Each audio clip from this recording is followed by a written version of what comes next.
Welcome back. We now start with the first of our panel discussions, and the topic is: Can gasification be part of India's future sustainable roadmap? Now, at the recent COP26 meeting, Prime Minister Narendra Modi announced that India would reach net zero by 2070. Now, this deep decarbonization push will require several investments across renewable energy, energy efficiency, and new energies like hydrogen and alternatives like biofuels. Now, where does coal fit in this roadmap? Will it just be a plan to phase down our old coal fired plants to cut the emissions? Is the use of coal syngas to produce energy, methane, fertilizers, and chemicals part of the plan to become net zero by 2070? Will the funding, technology, and infrastructure be forthcoming to produce more syngas? To discuss this, please welcome our esteemed speakers. Please welcome Mr. Shakti Kumar Pandey, the former Executive Director, ONGC. He shall be moderating this discussion. We are also pleased to have with us Mr. T.S. Venkatramanan, CMD, SWIN Advanced Technologies Limited, Mr. Paramjeet Singh, Additional Industrial Advisor, Ministry of Steel, Mr. Roger Kumar, Managing Director, Case Group, will also be joined by Mr.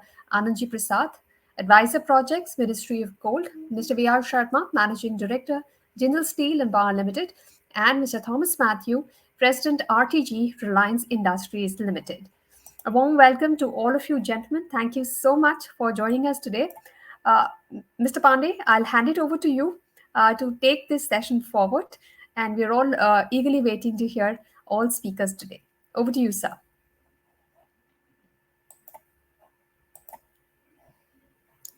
Sir, you are on mute. I request you to please unmute yourself.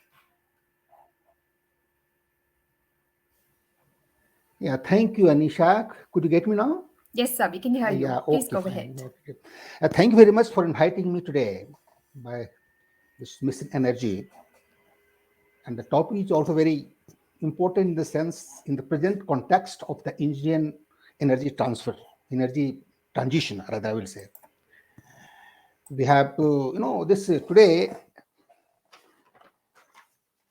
if you go to the little context of this coal gasification, so energy is the directly linked with the economic development of any nation.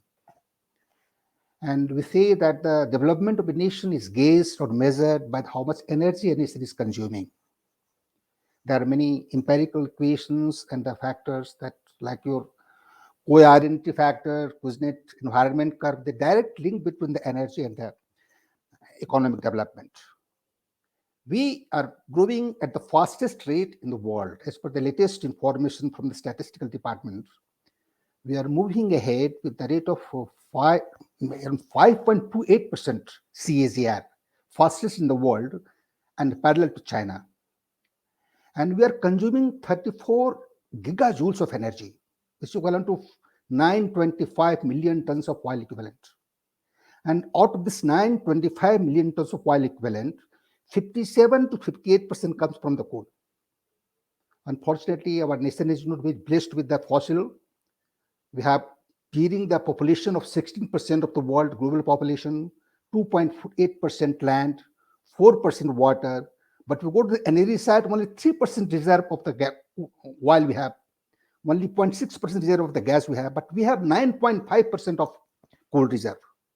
And we see in this context that the one which have got the maximum reserve with us, I cannot use it because of restrictions on the coal as the UNFCCC, United Nations framework of climate change and against COP26. Because one and only reason that it is not environment friendly. Because as you know that coal emits twice the energy from the gas and around 25% more from the oil. So how the coal can be best utilized, which India has got the maximum assets on such a, and this coal technology and the gasification technology is not a very new invention. It was way back in 1870s when it was used as a town gas for the illumination of the street. But it could not develop mainly because the natural gas came in. And the natural gas and oil came, and somehow the people were not aware of the environment so much. So the gasification technology from the coal did not develop so much. In this context, today we have got the expert speakers, Mr. Thomas Matthew, President RTG RIL, Mr. V.R. Sharma, MD, that is Jindal Steel and Power Limited, Mr.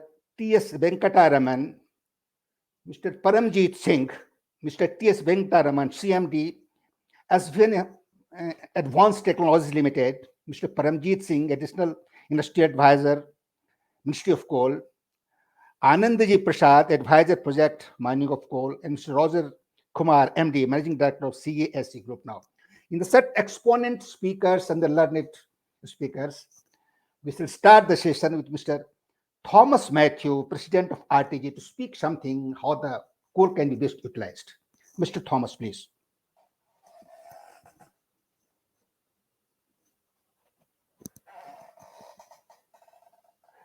I think Mr. Thomas is not on the line now. Yeah, so Mr. Thomas and Mr. Sharma, I can't see. Yeah. So now let's come to Mr. Paramjit Singh, whom is visible now. So I request Mr. Paramjit Singh, Additional Industry Advisor, Ministry of Steel, to speak and give the highlight on this coal gasification today. Mr. Paramjit Singh, please. Yeah. Thank you, Pandit sir. First of all, I would like to, I hope I am audible. Yeah, you are audible, but not visible. Yeah. Okay. So I would request you to turn your video on. Thank you. Now it is visible. Yes, you're visible now. First of all, I would like to thank this Mission Energy Foundation for giving me the opportunity to speak on this topic.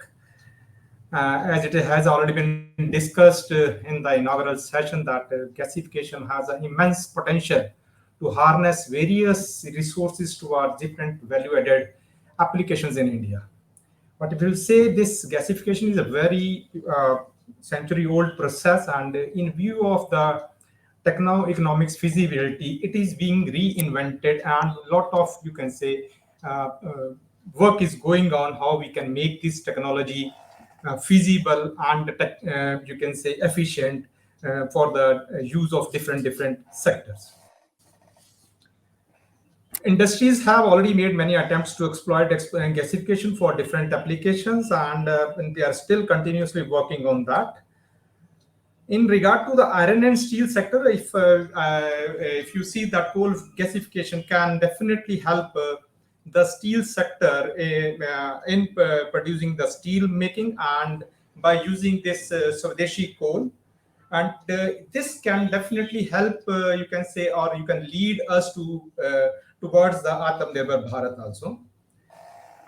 If you see for the use of the gasification in the iron and steel sector, JSPL has already taken the steps forward, and they are using this technology, and they are making the, you can say, direct reduced iron, but that's called sponge iron, and which is being used in the electric arc furnace for the steel making.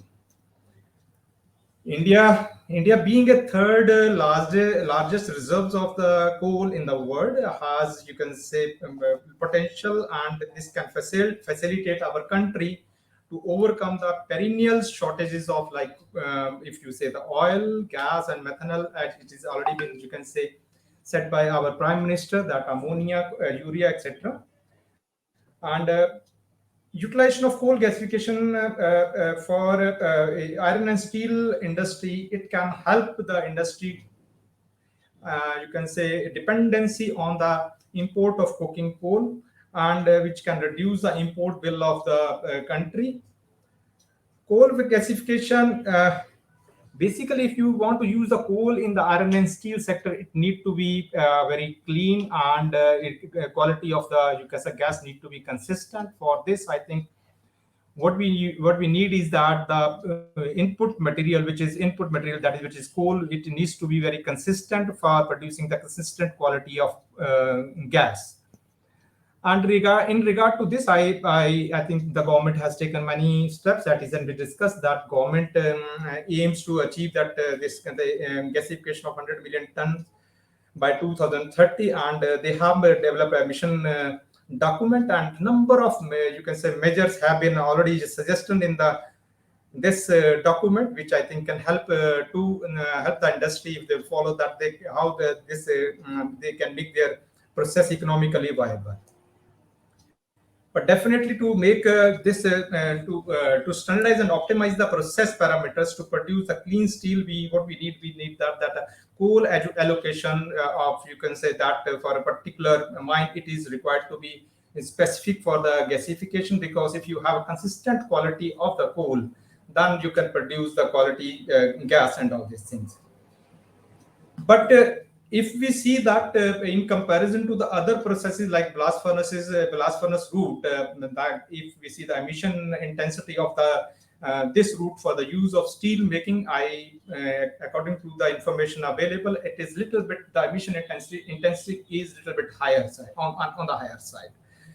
So if you want to go for these technologies, because we are being a member of the, you can say, Paris Agreement, and we have the commitment to reduce the CO2 emission, this process need to be, you can say, developed with the some carbon sequestration technologies like CCU and CCS, so that we can bring down the emissions of CO2 emission, and you can say meet the commitments made by the country for the reduction of CO2 emission.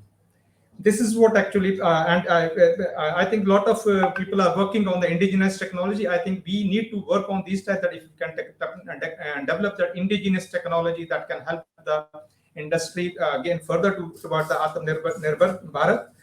And if we have the indigenous technology will definitely be cheaper as compared to the technology which is available at present globally. So this thing, I think this is what is the from my side, and I wish this program a great success. What the mission has been, you can say, started by this Mission Energy Foundation. Thank you very much.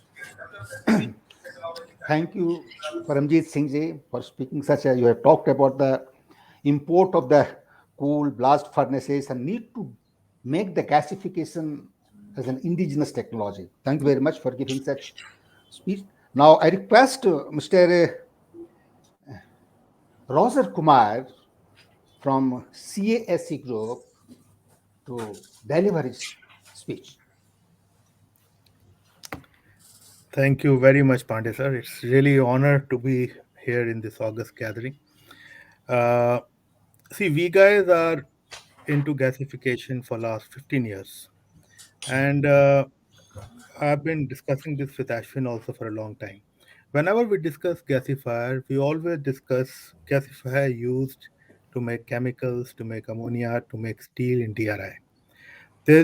I want to bifurcate gasification into two aspects. One is the gasification, which is used directly for thermal application.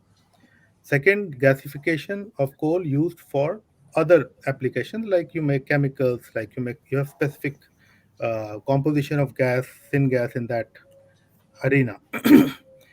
I would be very, very happy to announce that we have more than 200 to 300 installations in India gasifying coal for thermal application. It is absolutely clean energy. There is absolutely no pollution. Norms are as per CPCB, and we've been doing it for last 15 years. Now, it has been a very nascent stage we developed when we started it. It was people were not aware of gasification. People used to talk, oh yes, gasification. But then when people used to apply for state pollution control boards for their approvals, many people we had tremendous difficulty getting in Punjab, getting in Gujarat, getting in even Chhattisgarh at that time, 10 years back. But I'm very happy to say that now it is seamless. You say, okay, gasifier, all right, no problem. Everyone gives approval. And this has happened because of the dynamic leadership of our Honorable Prime Minister. Two announcements he has made on which gasification is built today, and we all are talking. One is he said that by 2030, we should gasify 100 million tons of coal. And this was a very important announcement. All of us clapped. We were very happy. Okay, finally there is some messiah of gasification who has come down to earth for India, because I knew right from the beginning, back of my head, we are importing crude oil left, right, and center, and we are basically messing up with our balance of payments. Today, we are at a threshold where we can put up our technology in such a manner that India can become self reliant on energy itself, with hydrogen and EV coming and gasification. If we can bring up the technologies for the industry, for thermal and chemical use, why should we import crude oil? I mean, there is no reason to import. Today, dollar is 75 rupee, Wait, wait, 75 rupees Prashant. just because of the major Prana, import is चल गाना भाई from रंग crude बिरंगा oil. पुराने लेने दो चल भाई Yes. Right? Am I audible? Okay. Yeah, you're audible now. So these are the basic parameters on which we should see, and it's a very exciting period for gasification people, for technology providers like us, where we see that there is India is on a threshold, and we can basically not take off with gasification like nothing else. China, we've been connected with last 15 years. They are into gasification for last 50 years, and they have done tremendous work on gasification. Thermal application I see nowhere in China except in few areas where the natural gas is very very cheap. Everywhere they use gasification. Even for chemical, like we guys were earlier doing fixed bed gasifiers for small rolling mill application or other thermal applications. Now we guys are into other kind of technologies like CFBC or Entrain, where we can use high ash Indian coal, and that also finds. So technologies are available. We have to push it across, and with the push of this government, I think there is no ending. And second announcement from PM was that by another 50 years, that means 2070, we should become carbon free. Now this is a very interesting announcement, and today only I read somewhere Mr. Mukesh Ambani said that we can capture carbon dioxide very cheap, and when you do a steam shift, you get carbon monoxide can be converted into carbon dioxide, and you if you capture it, make some chemicals or put it underground, and we get minimum carbon print from gasification technology. I think we are sorted. So that is what I would like to say in my beginning speech. Any questions are most welcome, and we can discuss later more on this subject. Thank you very much, Pandey sir. Thank you very much, Mr. Roser Kumar. You have spoken about the need of the gasification and have told that you have 300 installation in India for the thermal purpose. So is it the direct burning of coal or some capture of carbon dioxide or something like that? Can you just No, no, no. speak See, a little bit about carbon it? dioxide. No, coal. What coal gasification does is it converts coal into carbon monoxide and And hydrogen, hydrogen, yeah. and takes out ash in a very professional manner. And there are kind of gasification which takes out water and tar also in a very professional manner. It is not messed up with the environment. It doesn't mess up with the environment. So that gas, when it goes for thermal application, it is absolutely clean, and the flue which comes out does not have any SPM more than 20 or 30, and everything else burns out. So it's a very That, clean technology. that means you are taking out the synthetic gas, that is carbon monoxide and hydrogen from the coal, and that you are using it. Is it? That's right. Yeah, That's okay, what okay. gasification does, sir. Thank you very much. Thank you very much. But there is a coal gasification we are talking about. Right. Now, I will request Mr. T.S. Venkataraman, that is the CMD of Aswin Advanced Technology Limited, to throw some light on this coal gasification, please. Mr. Venkataraman, please.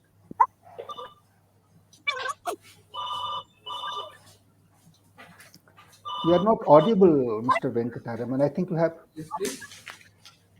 You are visible but not audible.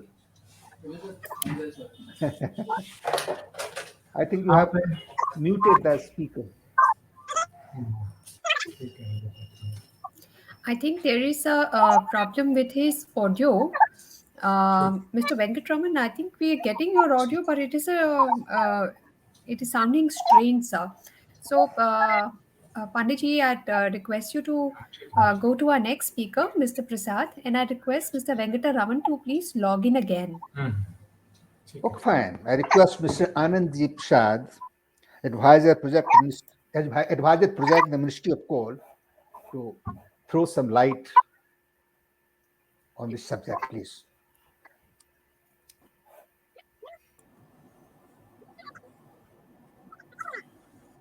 Good morning. Am I audible to? Yeah, you're audible and visible both, Mr. Prasad. There appears to be, there have been lots of connectivity issues. So, Right. just to begin with, good morning to all and greetings to all the members participating in this endeavor on coal gasification or gasification, simply put, in securing energy through gasification. Coal has been abundant.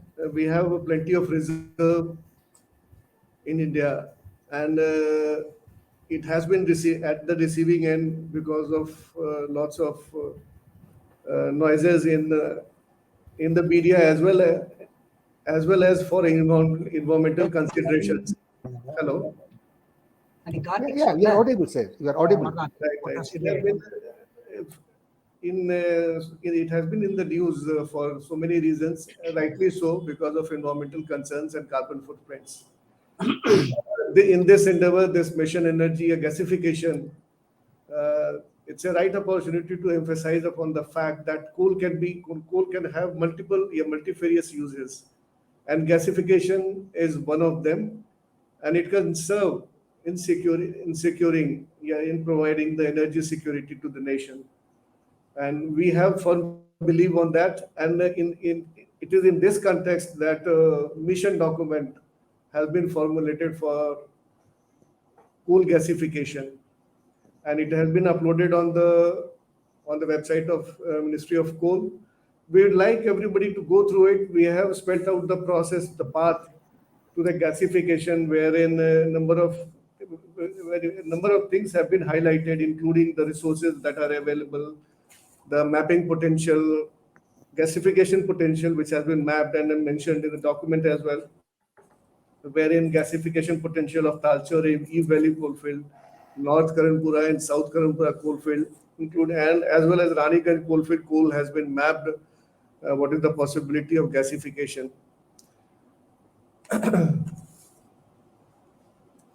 We'd like to see mention that in securing energy availability. Basically, the session which is devoted to this, that how this coal can help in coal gasification, can help in India securing sustainable energy demand, which has been increasing over the period of years, which we witnessed recently, where there was a spurt of energy demand after the second wave of the COVID, and coal was there to support this entire demand, which was met through entire energy demand was met through coal. In this context, I would like to highlight few things. Actually, coal can have multifarious uses, right from generating alternative liquid fuels as well as gaseous fuels like say methanol, ethanol, DME, dimethyl ether, so many other chemicals which can be derived and which are easy to handle, easy to manage as a source of gas as well as chemicals, which has been also described in the document, that what are the possible downstream products which can be derived from coal gasification. Further, as rightly mentioned by earlier speakers, that the pioneering effort has been made at the Talcher fertilizer plant, and several other processes or plants are likely to be taken up by Coal India for coal gasification. Several technology already exists, but what is required is trial. What Mr. Paramjit Singh and Mr. Rojo Kumar mentioned, that we have the technology is very developed. Actually, we need to do this. We need to take up. Several tenders have come up to take up the cause of gasification, but it has not fructified. Rather, the participation has been very low. We are looking towards development of coal gasification. We want that they should take the cause of coal gasification forward, and intense involvement is required from the industry towards this effort. And we have formed resource group and the technical group at Ministry of Coal who is looking towards it. whatever help, whatever efforts towards investment and development of technology or collaborations are required, we are looking towards it. In fact, anybody who is willing to take up the cause for coal gasification in securing the energy, as well as any other use which can be taken forward, because we know the carbon footprints of thermal power plants, which are having without CCUS or carbon capture, are not going to last long. We need to make it very clean and efficient fuel for energy as well as other petrochemicals and petrochemicals. This is also important in the context that our honorable PM has made commitments at COP26 as well as earlier at COP21, the commitments which have been made by the country. Also, there is a huge dependence on oil and gas on imports. We are importing lots of oil and gases for meeting our energy demand. So we need to actually develop this coal gasification technology, which can be a very clean and efficient means for securing energy in India. And we have adequate coal reserves to meet this demand. We would like to have inputs from all the technology providers and to participate in this coal gasification efforts, which has been initiated. We'd like to take it forward. And any other input, any person who are participating in this coal gasification effort can directly send me a message on my email, so that we can have a discussion dialogue and take this effort of coal gasification or gasification as such, take it forward. Thank you all. We have a nice inputs from for the earlier speakers, as well as the address during the inaugural session by Mr. S.N. Yadav, who is spearheading the effort of coal gasification at Talcher Fertilizer Plant, as well as I thank Mr. Ashwin Khatri, to initiate these efforts. Thank you all. Thank you, Mr. Anandji Prasad. You have spoken about the multi-use of the coal. Coal is not only for the burning, coal is not only for the energy, but as well as the chemical itself. You spoke about the development of gasification technology, and you spoke about the resource and technical group that you have constituted in the ministry for any advising or any good inputs. So thank you very much for this your good space. Now I will request Mr. Venkataraman, CMD SFIN Ahmedabad Advanced Technology Limited, to deliver his valuable speech on this matter. Good morning, everybody. Can you hear me now? I can hear you beautifully. I can listen you beautifully. Okay. Thank you, sir. Good morning, and I'm delighted to be. I think everybody is listening it, is it not? Not me alone. I think everybody is. Yes, sir. We can all hear. Please go ahead, Mr. Venkataraman. Thank you. Anisha says, then everybody can hear. So I've been with Vision Energy for the last 7-8 years, presenting on gasification. Great, yeah. And I've started this much ahead, gasification in India, about 30 years ago, by bringing a technology from US and set up a pilot plant in a paper mill in South India, in Chennai, Tamil Nadu, sorry. And that was for a biomass, liquid biomass. And we did that for black liquor and distilled spent wash. Even at the time, that was distilled spent wash was a big headache for disposal for the distilleries, and they could not burn it. So that is the problem it came. So the question of why gasification came, when you have ashes that melt very low, you can't do incineration or combustion. This is a fundamental thing why we started with the gasification. So we could gasify that distilled spent wash even at about 600 degrees centigrade and get an dry ash.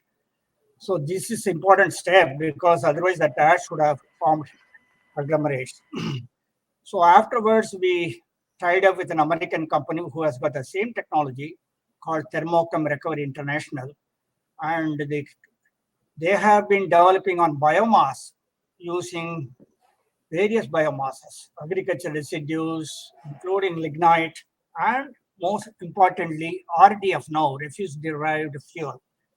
This RDF, they have now set up a commercial plant, and that's about to be commissioned. So already commissioned, I think. The fuel will come out by end of December.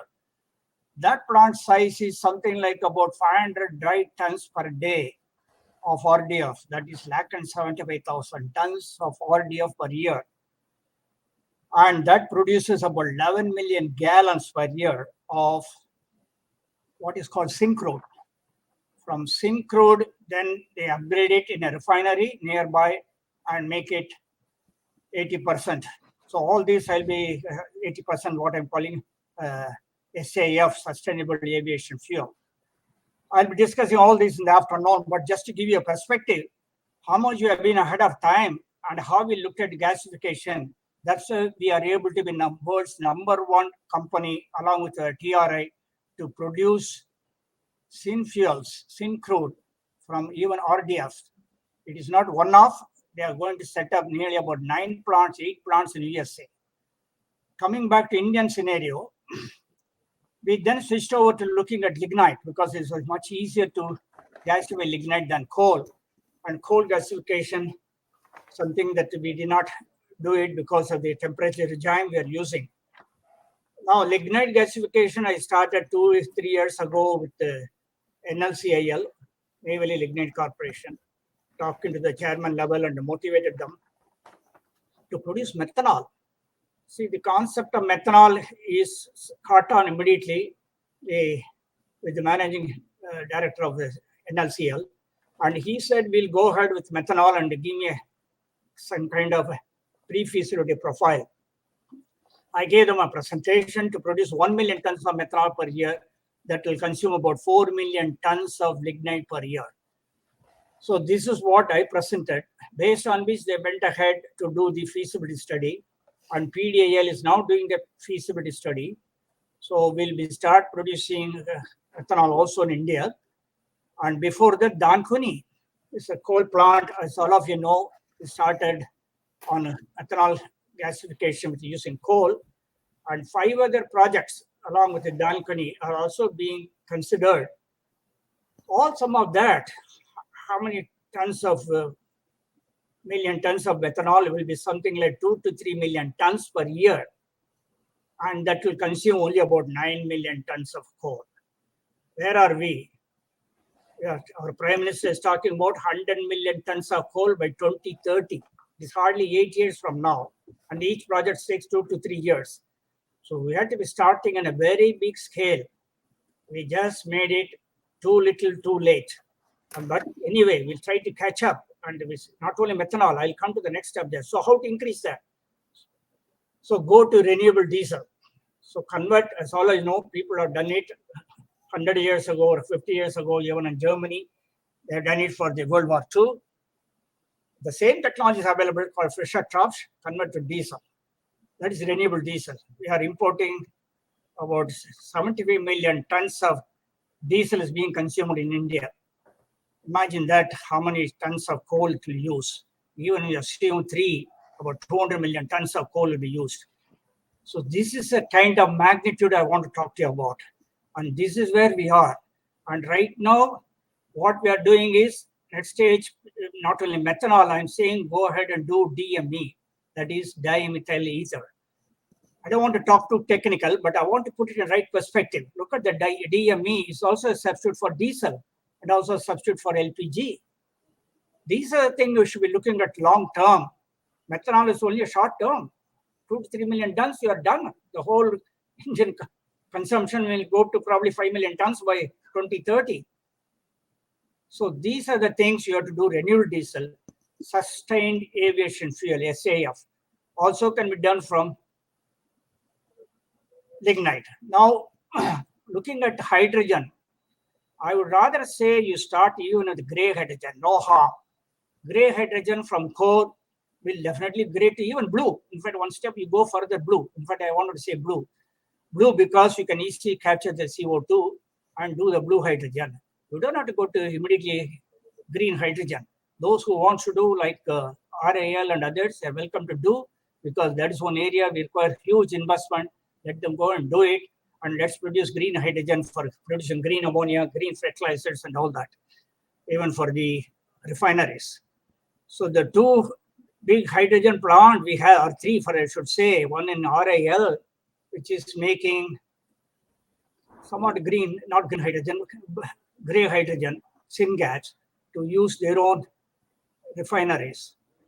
Then JSPL, Jindal Steel Power Plant, which I visited a couple of years ago, is doing a very good job of converting our Indian coal into gasification and then producing syngas to use in the coal industry to make DRI. So the two different industries, one is using for refineries, one is using for steel. The third one is trying to make fertilizer, that also only from coal. It is not a green fertilizer. So the time will come when you make green hydrogen, green ammonia, green fertilizer, green steel. That's very far flung, according to me. We have to act immediately, start producing blue hydrogen. Thank you. This is my thrust, and we will continue on this discussion later. Okay. Thank you very much, Mr. Venkataraman. You have spoken about the gasification of biomass. You have spoken about the conversion of the syngas to many chemicals through the Fischer-Tropsch process. You talked about the green hydrogen. Thank you very much for very valuable speech. Right. Now, Mr. Pandey, I'm sorry to interrupt you, sir. I just wanted to tell you that Mr. Thomas Matthew, the president of RIL Gasification, who's been in this gasification field for 30 years, wants to address the audience. Unfortunately, he's in the hospital right now. He's ailing and in the hospital, but he wants to address the gathering. And we've heard Mr. Venkataraman also talk about RIL's grey hydrogen. So I would request Mr. Khatriji, who's on the stage, to please connect with Mr. Matthew so that he can also make, get his thoughts across on phone. Over to you, Khatriji. Yeah, please. Yes, I have already connected Mr. Matthew on the phone. And Mr. Matthew, you can proceed to the audience, sir. Thank you, Ashwini. Respected dignitaries on the stage and all those people who are attending this conference online and offline. And this is the first time that I am not physically present in this missionary conference. Looking back, I would like to say something before I talk on the topic. I was involved in the startup of this conference in India. Ashwin was an associate at that time. And the next year onwards, I think, or a year after that, he became fully committed as Director General of this Mission Energy Foundation. And admire his persistence, commitment, and indomitable will. I understand that he was in the hospital, he just told me, and he has come back a day or two ago. But wherever he is working for the cause of energy as a whole. And let me request all of you to give me big applause. Okay. Why I am not able to be present is because I am also hospitalized. I just came out of the hospital 2 days ago. I have some problem, health problem, but it was a shock to me that I can also fall ill. I was a fitness fanatic, not that I run marathon or I run walk 5-10 kilometers a day, but I keep myself fit. I have a routine of exercises and diet, which keep me fit, and for my school days, even now, I was a national level basketball player. I was an athlete. So that keeps me always conscious about the requirement of a healthy body. And I believe that a healthy mind can be only in a healthy body. So that's how I've been. I'm 77 years old and still working for Reliance, and dedicated my current working to gasification, cause of gasification. I am a gasification man, literally. I have been trained in coal-based plant in Sindri, which was absolutely 100% coal-based plant, the first of its kind in India or anywhere in Asia. Then I was in the first two gasification plants in India, Talcher and Ramagundam. I was enrolled in the early part of the or latest part of the design, construction, erection, commissioning. Talcher first, and then moved to Ramagundam, where I was deputed as plant manager of the plant. I was there for 5 years to establish that process and plant. Then I moved on and joined Reliance, and ultimately I'm coming all around back to gasification, where Reliance started with EPCO gasification. So I'm still involved in that. Coming to the topic of gasification, I feel with all the hula-hoo after climate change and decarbonation, net zero and all those things going on, there is a lot of talk going on. When it comes to what is to be done, and then people are looking ahead, where is the money? Where is the money coming from for all these things? And if you spend all our money on this, where do we go for our own national programs for development? So it is a dilemma for all developing countries and underdeveloped countries. Developed countries are sitting pretty. They have already done what they wanted to do, and they may not bother about coal. So they may be satisfying the requirement of climate change. But when it comes to countries like India, developing countries, and underdeveloped countries in other parts of the world, Africa mainly, so it's a big question mark. That is one aspect. Second aspect is climate change. There are two aspects. There are a lot of scientists who are against the movement, which is UN-sponsored movement. I have been reading a lot on this topic. I'm listening to videos, and I'm reading a lot of publications and a lot of books on this subject. And I'm also slightly favoring the scientist point of view. Scientists means those are reputed climatologists and those who understand the phenomena around the world in all aspects. The mountains and the seas and the weather changes which are happening and why they are happening. Is it because of carbon dioxide in the air? They don't believe. And they put up a lot of proof against the climate change. Of course, there is the other side also, as I speak to you. They're saying the main climate change is not related to anything happening on the earth or around the earth in the atmosphere. Many the climate changes happened on the earth millions of years ago and thousands of years ago, hundreds of years ago. They have produced records where we have gone to the cold seasons, or what do you call where it was all frozen, and then again going up temperature, again frozen. This changing about climate temperature going up and going down as a phenomena which has been there thousands of years. It is happening. So their argument is that the climate change is a phenomena of what is happening on the sun. The global climate change or all the satellites around the sun, their climate change is not weather change. Climate change. Weather change is day-to-day changes. Climate change is over a period of time what happens.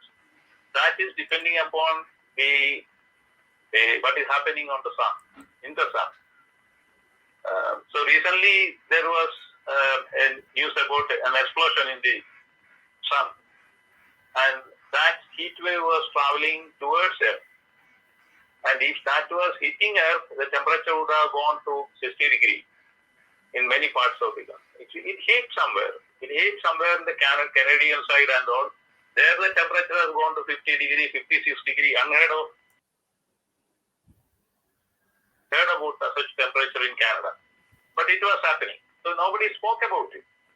But that was a phenomenon which happened on the sun and what is reflected on the Earth. So that is one aspect.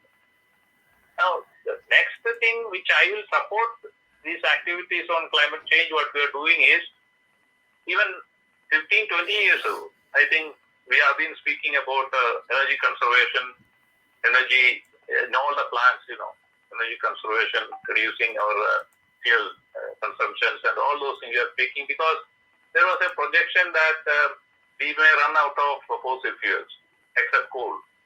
As in priority, the liquid fuel will run out in 50 years, gas will run out in 100 years, and then we'll have to depend upon only a coal for which maybe 200 or 250 years. And if these all run out, what happens to the human race? Where do we go? I remember when I was speaking to students in an IIT, Benares, about energy conservation.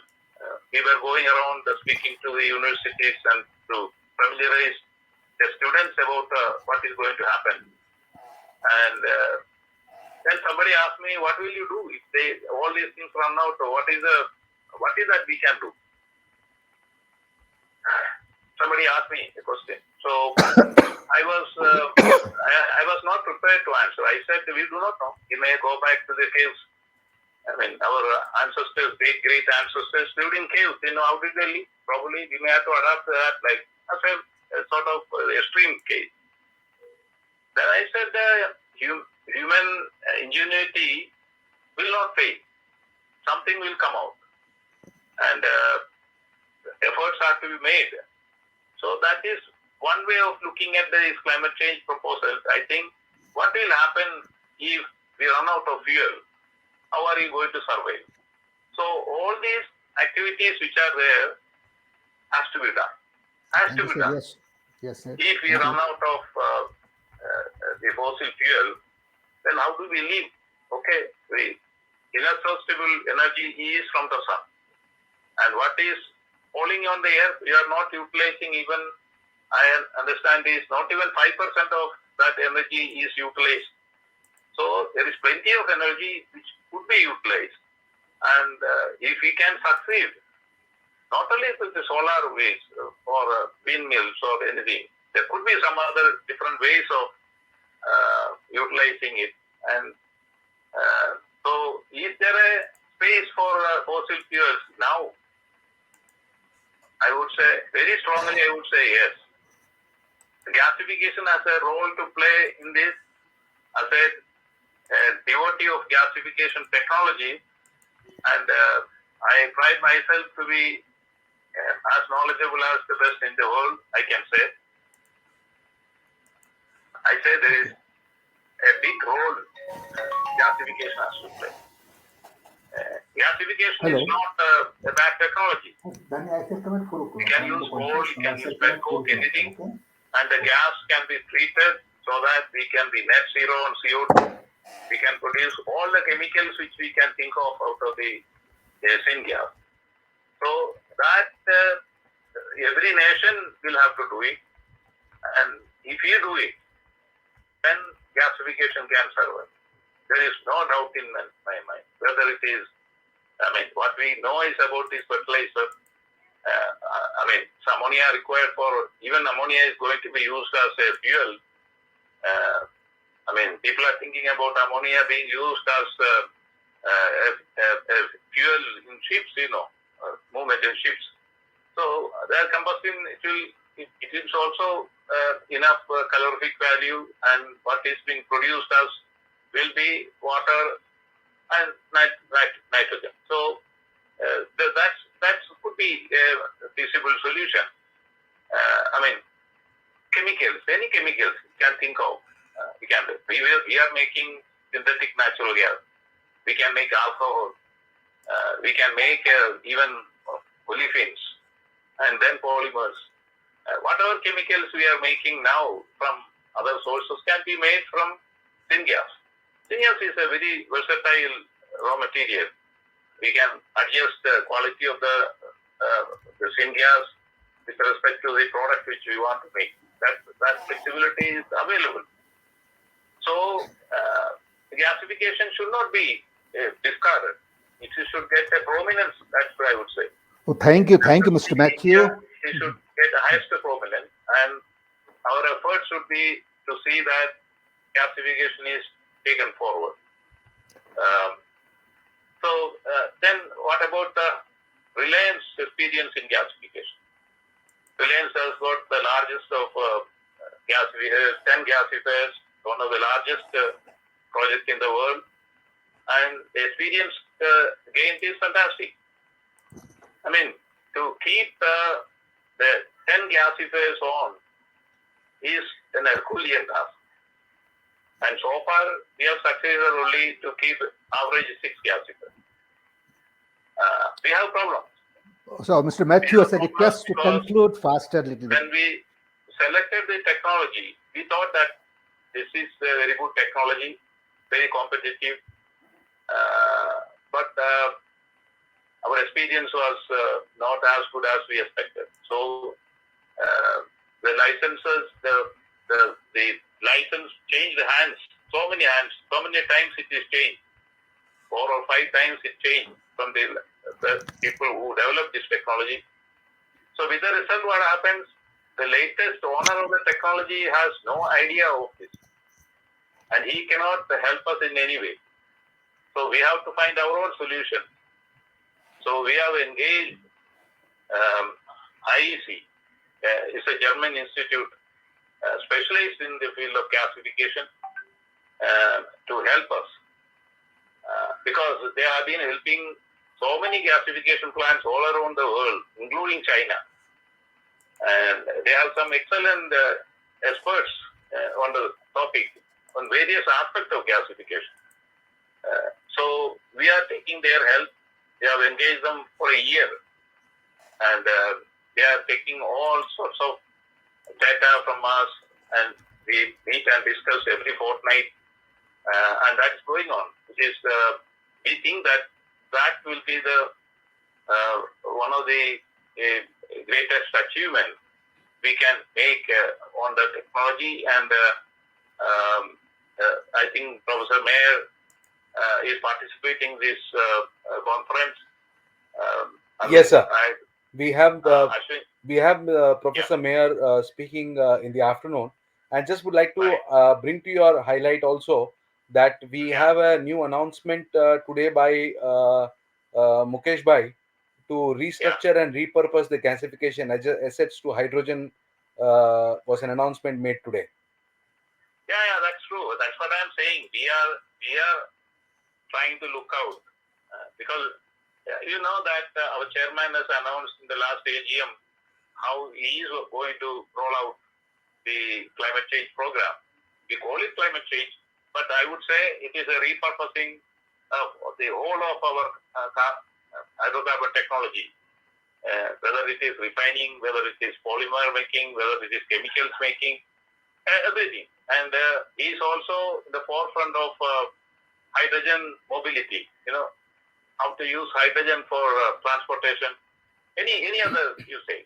And he is also in the front of battery. See, what everybody is thinking that setting up a solar farm will solve the problem. No, it is the beginning of the problem, real problem. Because we should have the solar is 6 hours or 8 hours. What will happen to the balance? 12 hours maybe cannot be there. People will be sleeping, but still you need power in the night. Where does it come from? Because when the fossil fuels, all the thermal power plants are shut down, where is the power going to come to support our existing places? Yeah, sir, That's a sorry, big problem. sorry to interrupt you with falling short of the time. We would. And I will stop within 1 minute. I will stop. I am not going to extend.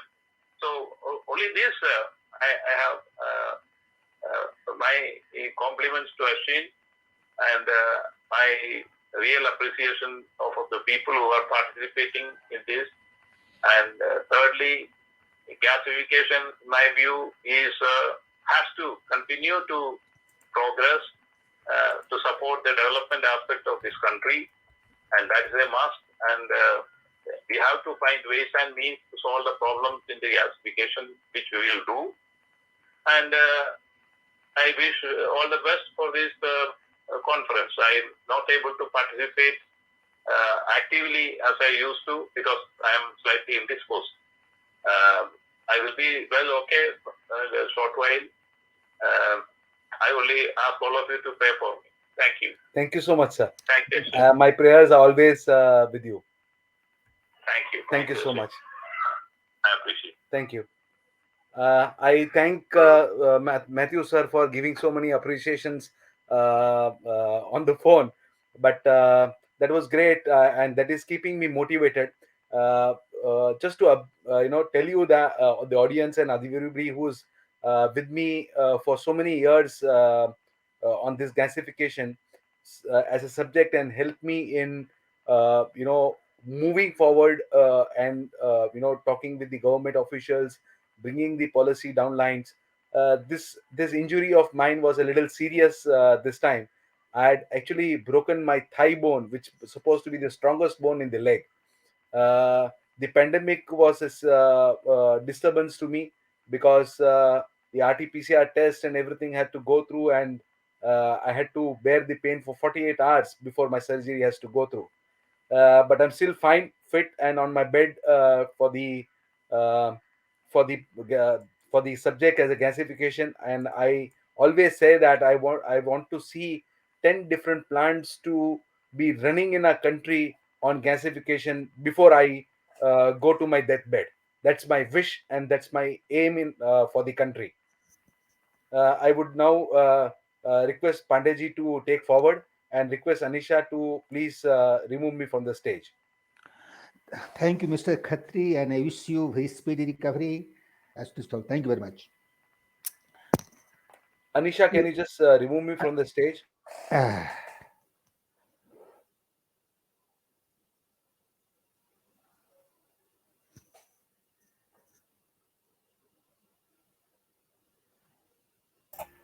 Please go ahead, Pandiji. Yeah, I can go ahead. Again, thank you very much, Mr. Khatri, and wish you very speedy recovery from that serious injury that you had. And I wish a very speedy recovery to Mr. Thomas Matthew as well. So now let us proceed. Now the next and the learned speaker is Mr. V.K. Sharma, MD, JSPL, Mr. Jindal Pandey, Singh Powers Limited. Because of pressing appointment for an urgent last-minute meeting, Mr. Pandey has not been able to join us now, sir. Mr. Pandey, Mr. Sharma has not been able to join us. He will join us in the subsequent session. Pandiji, we've received a number of questions, and our speakers are here. Okay, I will have the questions now. We'll go to the audience now. Okay. Right. So before we go to the questions, sir, I would like to play out the keynote address of Ms. Vartika Shukla. Okay. She's the CMD of Engineers India, and she has sent us this video. Kindly spare 5 minutes to listen to her keynote address as well. Okay.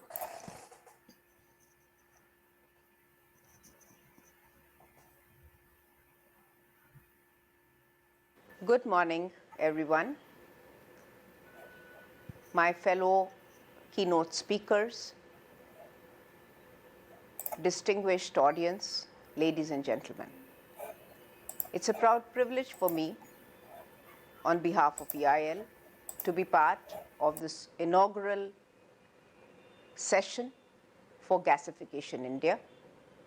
Gasification India, which has been at the forefront year after year to showcase the need for monetization of coal, looking at coal as a source for meeting India's growing energy needs, meet the requirements of fuel, looking forward petrochemicals towards a more self-reliant nation.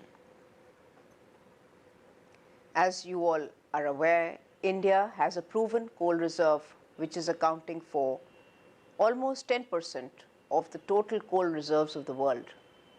Almost 90% of the coal reserves of India can be categorized as thermal coal, and primarily as we speak today, it is used for meeting the requirement of thermal power plants, which meets almost 55% of the total energy demand of the country. Our Honorable Prime Minister in the COP26 meet has laid down 5 tenets to clean the environment. So, looking at coal in terms of coal reserves and dovetailing it with the climatic needs to lower carbon emissions, looking at clean coal technologies is the key looking forward. The use of domestic coal reserves become very important in the present scenario where India imports more than 85% of the crude oil and almost more than 50% of the natural gas to fulfill its energy requirement. And more importantly, the cost of this is linked with a lot of geopolitical constraints, geopolitical considerations, which is a strain to the nation in terms of the imbalance in trade, as well as the confidence that a nation might have towards having all energy sources within its own boundaries. Therefore, technology development, commercialization in the field of alternate energies is the need of the hour to meet the twin objective of India's energy security and climate change.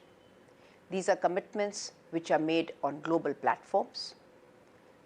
Coal gasification is one of the very promising technologies which has potential to generate environmentally benign fuels such as value-added chemicals.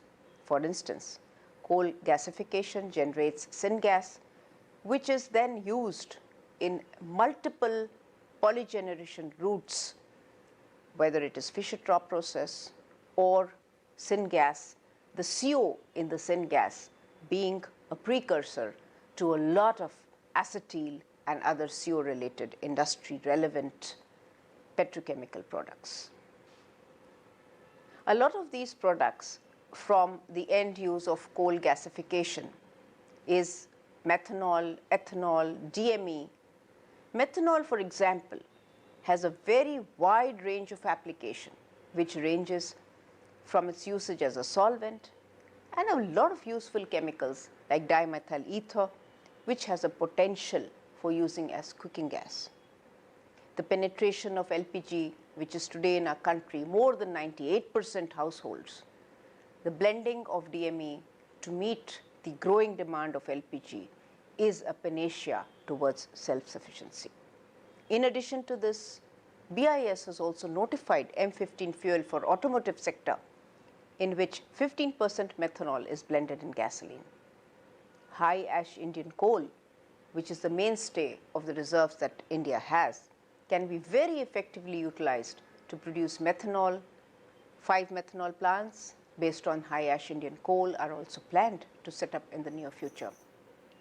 EIL is also proud and happy to be associated with some of these initiatives for diversification of our own company into an area wherein coal gasification has now become a very important part of the Indian economy and India energy sector. For the design of these coal gasification system, it is very important that the availability of suitable, reliable data, which is experimental, which is specific to the seams, specific to the mines, is available and it is reliable. The properties of coal are dependent on so many geological factors which are region specific. In this regard, several initiatives have been taken in the past, and efforts are in a very focused manner taken by all R&D groups in various organizations to not only dovetail the technology for coal, but also identify suitable sites for putting up these surface coal gasification plants.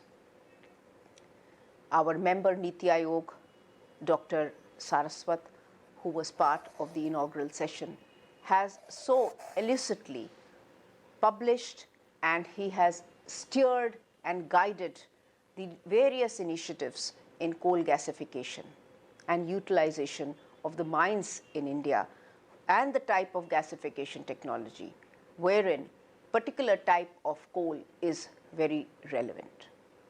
The outcome of such efforts will help in achieving the target of 100 million tons coal gasification projects in India by the year 2030. The technology of gasification is plenty. There are several commercially viable and commercially available coal gasification technologies which are specific to the type of coal and the end use product that we are targeting. Research is already underway to study gasification in different gasifiers and optimize their design parameters, looking at conversion of tar, looking at the byproducts. For example, in case you're looking at SNG, it may be worthwhile to look at a technology which actually on purpose produces methane. Engineers India Limited has also done significant work in the area of fluidized bed gasification and is continuing its research to further optimize the operating parameters towards the commercialization of these technologies in future. We in our R&D team have a very, very strong group who's looking at computational fluid dynamics as a model for scale up, looking at all the physical, chemical, and kinetic parameters integrated in one of the world-class 3D modeling and CFD modeling that is in progress. As the world inches towards hydrogen economy, the role of coal-based resource cannot be ruled out for the production of hydrogen. Given the technologies to produce green hydrogen is capital intensive and will hit the market as and when the cost of the whole process is competitive. The natural gas supply is also dependent on import. Hydrogen generation from coal could also be explored with the existing and upcoming gasification projects. There are several challenges associated with the implementation of coal gasification system, primarily with high ash Indian coal. There is a need for efficient use of heat released in the gasifier as well. Some of the other major challenges in the commercial application of coal gasifiers include the hot gas cleaning, developing of standards in coal gasification, which will bring the cost of these projects also down. In addition to this, the initial investment, the returns, these are promising for installations which are large scale. So the benefit of scale up, the benefit of cost effective investment propositions is the key for putting these technologies up. These technologies are evolving, and there's a lot of focus for enhancing overall efficiency, methodology of ash handling, and so on and so forth. There is a gamut of opportunity for the researchers, for the developers, for the vendors, for the equipment suppliers to find a space and find innovation and find opportunity as business as well as development for each and every one. The support what the government of India is giving is immense in terms of mobilization of resources, planning, encouragement of organizations to set these plants up and engage hence in research, which will have a lot of spin-off in all areas. For instance, all coal companies have now an action plan for gasification for almost 10% of the coal production. Further, in all future commercial coal blocks, there is a provision for a rebate in revenue sharing, which is used for the coal which is used for gasification. This is a huge step, is a huge first step towards monetization of coal and nurturing and hand holding the installation and investments in these technologies. Hence, coal gasification has a huge potential in terms of production of fuels and chemicals from high ash Indian coal. This will not only help the reduction in crude oil import, which will save a major chunk of foreign exchange, but will also make India self-reliant in terms of energy security. With this, I wish the conference a huge success. There is no dearth of the knowledge which is there in all the panelists, all the speakers, all the technology providers who have spent considerable effort in their own domain to bring forth to each of you the very best of their own expertise. I wish all the participants a great conference, and congratulations to Ashwini-ji and his team for making Gasification India come again in the year 2021. Best wishes.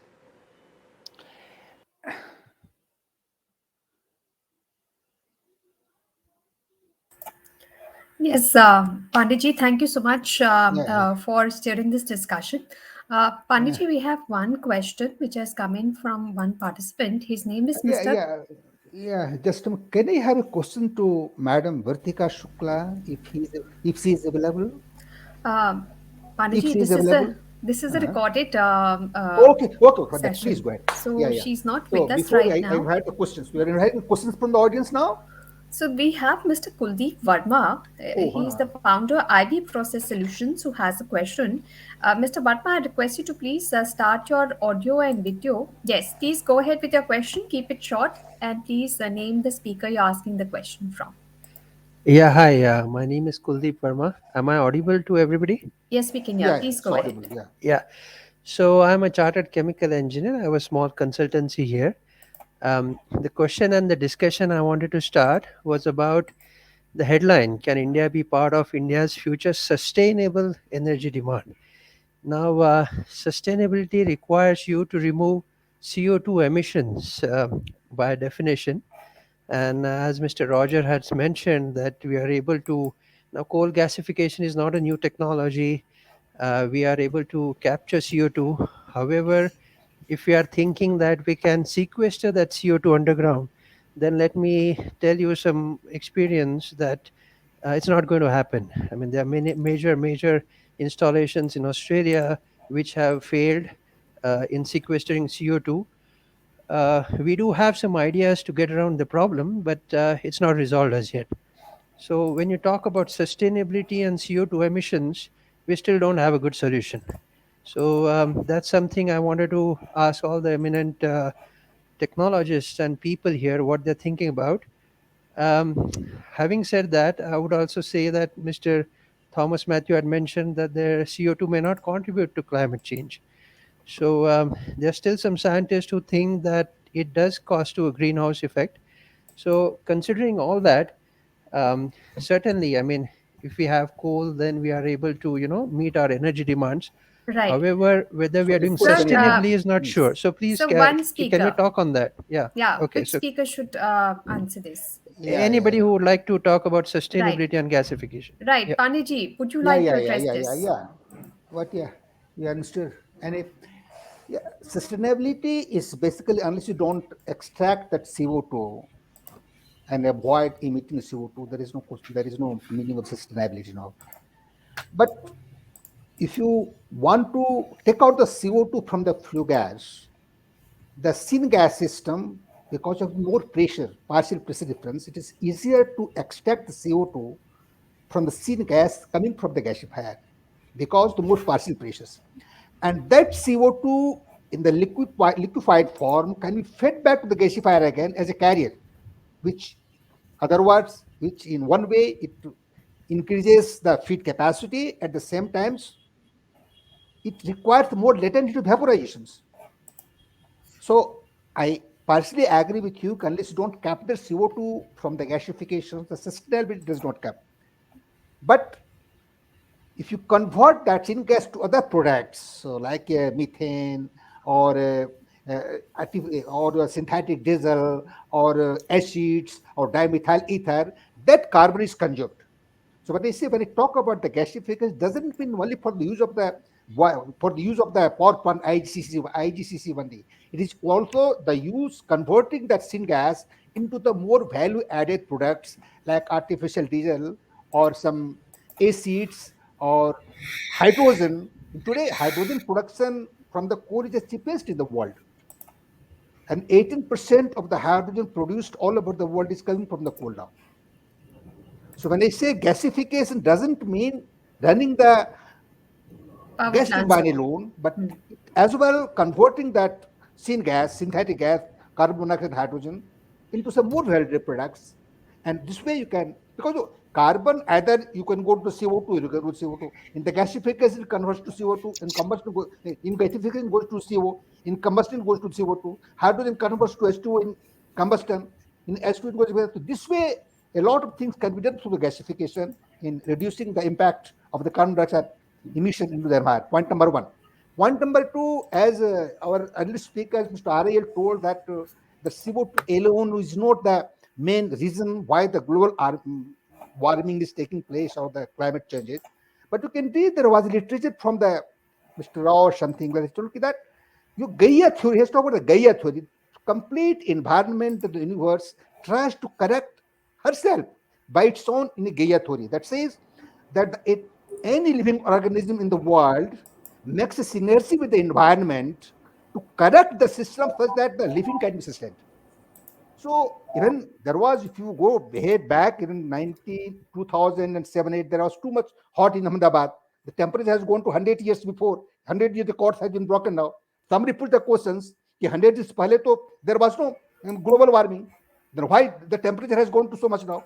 So to a great extent, or to a very extent, I agree with Mr. early speaker, there is not only the carbon dioxide emission that gives the global warming, but as well as the natural phenomena which goes ups and down. The history says that the universe temperature going up and down is cyclic all the time now. Okay, this is school of thought only, but I do agree with you because it is established well that carbon dioxide emission is the main factor by which the global warming is taking place.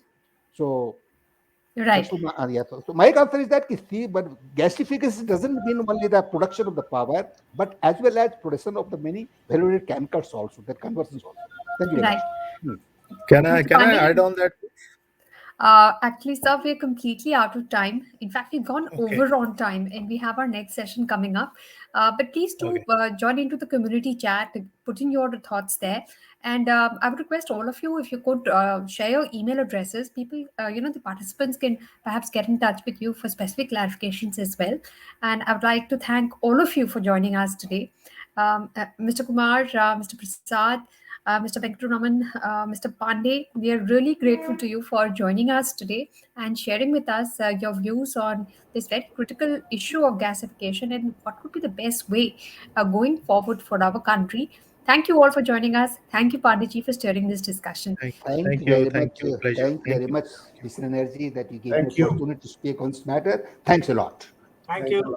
Manisha. Thank you. Thank Goodbye. you. Take care. We will end the session here, and the next session will start at 12 noon sharp. And we have lots of interesting technical sessions coming up. You don't want to miss it. Do use this 10 minutes to catch up with your peers, visit the expo, and then do come back at 12 noon. See you then. Bye-bye.